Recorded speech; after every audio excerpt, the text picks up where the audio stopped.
Փոխում է ռազմավարությունը Կիևը, ճակատային գծով չսահմանափակվելով ուկրաինական ուժերը վերջին օրերին Ռուսաստանի խորքում ակտիվորեն թիրախավորում են ռազմավարական կարևոր ենթակառուցվածքներ։ Փորձագետները նկատում են, երկու կարևոր առաքելություն ունի Ուկրաինան՝ նվազեցնել Ռուսաստանի ռազմաօդային գերազանցությունը, ոչնչացնել ռազմամթերքի մատակարարման ուղիները։ Երեքշաբթի Ուկրաինայի անվտանգության ծառայությունը հայտարարեց, որ 1100 կիլոգրամ պայթուցիկ նյութերով վնասել են Կերչի կամուրջը, խաթարելով Ռուսաստանի մատակարարման ուղին։ Այս կամուրջն է միացնում Ղրիմը Ռուսաստանի մայրցամաքային մասին։ Ուկրաինան, այսպես ասած, ծովային դրոններով է կամրջի աջ հատվածը լրջորեն վնասել։ Հաղորդակցությունը ժամանակավոր դադարեցվել է։ Սարդոստային գործողությունը, որ Կիևը սկսել է 4 օր առաջ, ակտիվորեն ընթանում է։ Կուրսկ, Բելգորոդ, Էնգելս, Աղցյուբինսկ գրեթե 80 անօդաչու սարք են ուղարկել ուկրաինացիները։ Կիևը փորձում է այդ ուղղություններում ոչնչացնել ռուսական ռազմաօդային բազաները, ռադարները, ավիացիոն ենթակառուցվածքները։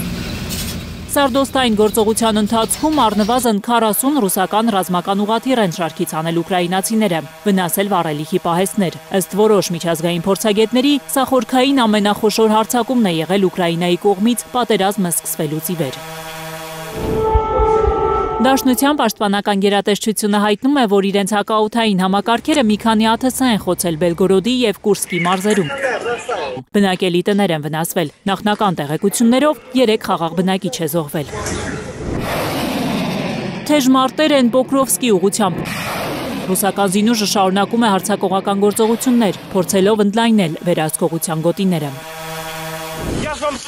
Սումիի մարզում դաշնության ուժերը գրավել են Անդրեևկա գյուղը, շարժվել են առաջ ընդլայնելով բուֆերային գոտին։ Ըստ ուկրաինական կողմի երեքշաբթի ռուսական հրթիռային հարձակման հետևանքով